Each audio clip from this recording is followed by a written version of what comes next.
Hey, I'm ZSH Plays, and today we're going to be building a beautiful house for an adorable animal, the Pygmy Hippo. It's going to be the final major build in our African area over here. It'll feature an indoor house and 2 outdoor areas. Let's go.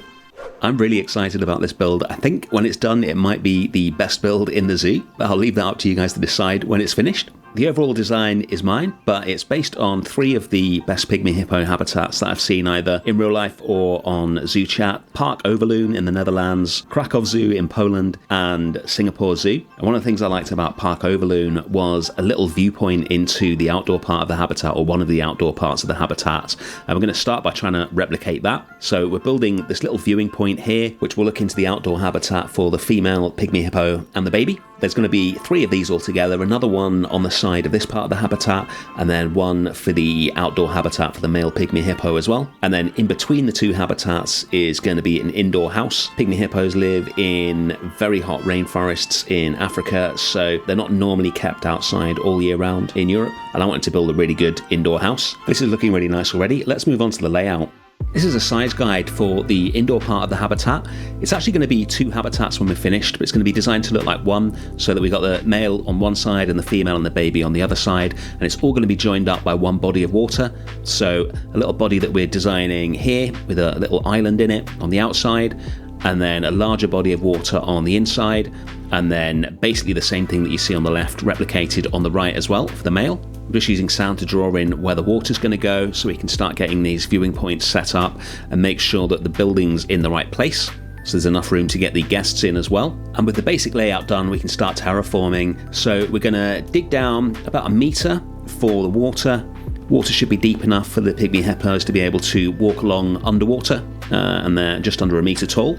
Once we've dug it all out, we can put the water in, and then we can start putting the rest of the fences in. We created this little log fence for the meerkat habitat originally. I like how it looks, and the logs are pretty solid, so they look like they'd be good enough to keep a Pygmy Hippo in, so I thought we'd use these again. I'm just using a really little section of them so we can get a really organic look for the barriers as they go around the habitat, just to avoid any straight lines as we do normally. So we'll just carry this around in a nice shape until it joins back up again with where the hippo house is going to go. Then we'll make some adjustments to the heights of the individual pieces as well till we're happy with the look of it. And then we'll move on and put a path in for the guests. So we're going to have a straight path leading down to this viewing point. There's going to be foliage all around, so it's like a real centerpiece. And then we can move on to building the house itself. The concept for this is that the hippo house would have been built at some point in around the 1930s probably.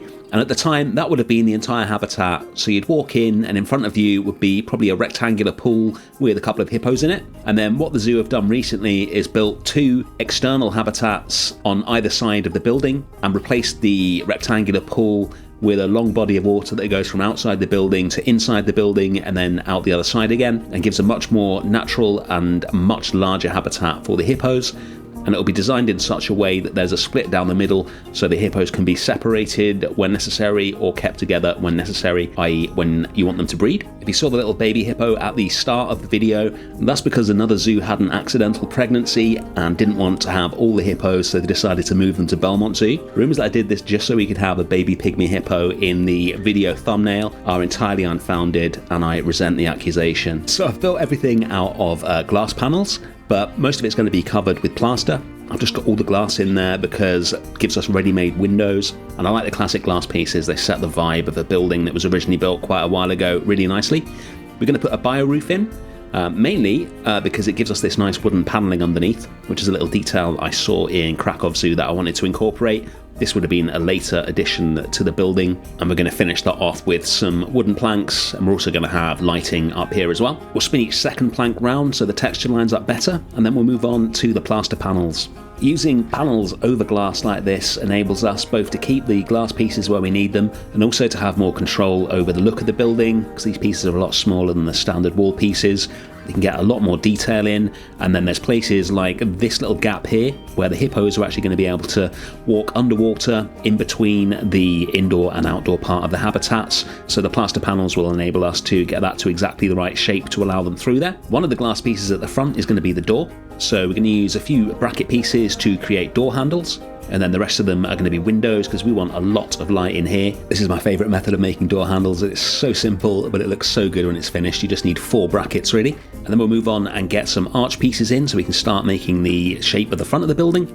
And then we're going to run loads of plaster trim around the sides, except these octagonal pieces, which are less than 4 meters long, where we'll use little bricks to basically create the same thing, but on a slightly smaller scale. Where they meet, we can just slide them together until they're in the right place, and it starts to look seamless. We'll just move the one on the left until it's lined up perfectly, and then we move the one on the right until it's lined up perfectly. And there we go, looking good. And we'll run that around the entire building, and we'll end up with something that's looking pretty good. If we take a look at it, a nice start. Time for some more detailing. We'll use my favourite new piece, the string, to create a little gap between the two doors, and then we'll start putting the pathing inside. So we're going to use the crazy paving, which I'm pretty sure I have never used in all my years of playing Planet Zoo, but it just feels like the kind of thing that might have been around in the 1930s and would probably have been preserved along with some of the rest of the building when the zoo modernised it. So we'll go with that. And then we're going to join up the gap between the end of the path and the start of the water with some concrete blocks, and use our glass fence that we originally built for the penguins as the barrier for the guests, which I think will look really nice here. People ask in the comments and on the Discord all the time, what DLC should I get first? Which DLC is the best for Planet Zoo? And whilst I have made an entire video on that, I've got to say this building demonstrates why the Africa pack was so high on that list, because almost all the plaster pieces you see using here come from that pack. It's so useful for making buildings of pretty much any style. I would definitely recommend getting that one. All right, let's do some decorating on the guest side of the habitat. So we're going to put some benches in next to these windows here, and then we'll get some plants in as well. Few ferns and things like that. I'm going to have quite a few plants in here. Most of certainly the indoor Pygmy Hippo habitats that I've seen don't have a lot of plants in them.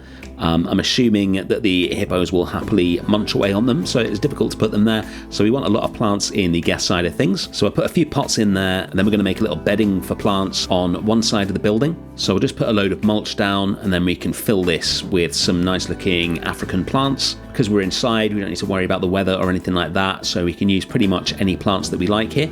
So what I normally do is filter it to the continent and biome that I'm using, and see which of the plants that are definitely suitable I like. And then once I've got a few of those in, I'll just go with any plants that look like they would work in that area. Even if the exact species of plant that you're using comes from a different continent or whatever, there's always other plants that look very like them that do grow in that continent, as long as you're in the right biome, I think. So we'll get some of these basket ferns up on the wall, and then we'll make a little basket for them using this African box, and just recolor that so it fits in.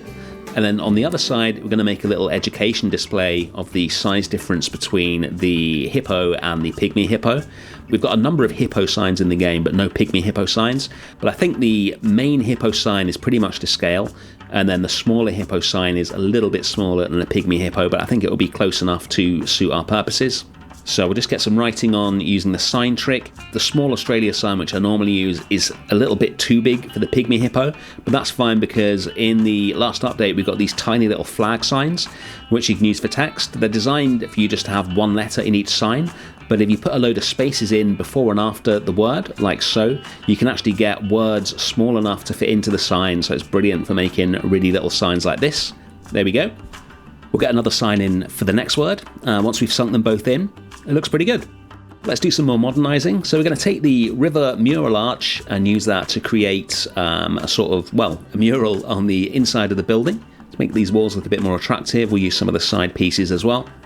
And we'll put some lights into the gap between the mural and the plaster as well in a minute. And then we're going to make an implied keeper gate, so there'd be a way for the keepers to get into their habitat from in here, as well as on the outside, which we're going to do later. We'll do that by reconfiguring the last glass fence piece here. We'll get some more of these poles in going down to the bottom.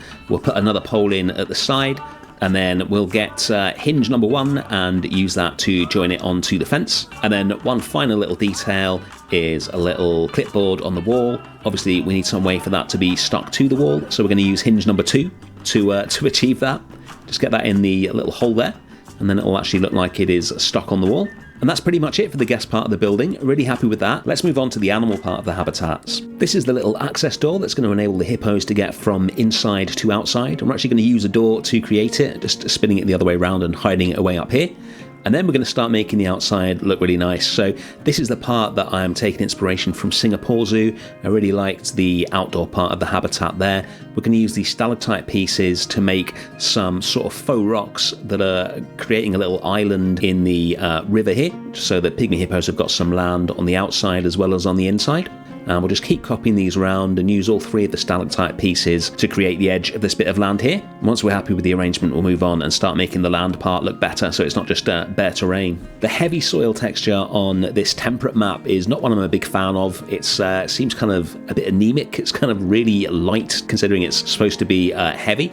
So I'm going to replace most of it with mulch. I just keep using different mulch pieces to cover that up and make it look really natural and much darker. And then we'll sort the water out. So I'm going to change this to the dirty option to begin with, and then we're going to play around with the transparency until we get something that looks like what it should look like in a hippo habitat. Then onto the foliage. I want the outdoor portions of these habitats to feel like their own little worlds, so we're going to be almost completely cutting off the view to the rest of the zoo using bamboo and some elephant grass and various other plants. We'll lower them so you've got the leaves of the bamboo rather than the stalks or whatever they're called there to help to block off the view. It also means we've got some leaves hanging over the fence, which breaks that up and makes everything look really nice. Once those are in the right place, we can fill in the rest of the gaps. Just a few bits of buffalo grass in this episode after going grass crazy in the last couple. That is all of it, I promise. And then we'll move on and get some ponytail palms in, always the best plant for this kind of stuff. We'll have loads of these just peeking over the fence and a few in the habitat as well, just selling that tropical vibe. And you can grow plants like this in Europe, especially warmer parts of Europe like this, really easily, so they still look realistic. And then we can cover pretty much everything in fallen leaves. That again just helps to merge the mulch into the mud. And with a few ferns at the back as well, this is starting to look really nice. The final touch design-wise will be to get some decals on. So we've got some grunge going up the side of the door here and all the parts where the plaster touches the water. And then we just need to get the actual barriers and the gates in as well. We'll have a gate at the back of each of the outdoor parts of the habitat, and then the null barriers will meet in the middle of the building, so there's 2 separate habitats as far as Planet Zoo is concerned. And then we can move on to the final stage, doing all the detailing. Firstly, we need an outside to the building, so I'm going to use just the tops of some of the limestone pillars to create some paving slabs. If we get those to the right colour, then we can just group those and start copying these across. And when you put them in the right position, you get the little line between them without being able to see the floor underneath. We'll be able to copy this all the way around till it joins up with the path. Ignore that fountain there, we're going to replace that with a planter. So I'm going to make one using the top of another one of the limestone pieces, and then just put some mulch on it. And we can fill that with some nice flowers. Looks like the kind of thing that you'd have outside the building. Back in the 30s, they were big on decorative flowers in zoos back then, rather than trying to make everything look more natural. And with the outside of the building finished, we can start detailing the hippo side of the indoor part of the building. We've got 2 of the mud bath enrichment items hidden away under the soil here, or partially hidden away, to make like little islands for the hippos, 1 each. We're going to cover those up in the same way that we did with the little island on the outsides of the habitats. And then we're going to create the barrier that keeps the hippos apart. So we're going to have some big solid logs here with not enough of a gap between them for a pygmy hippo to get through.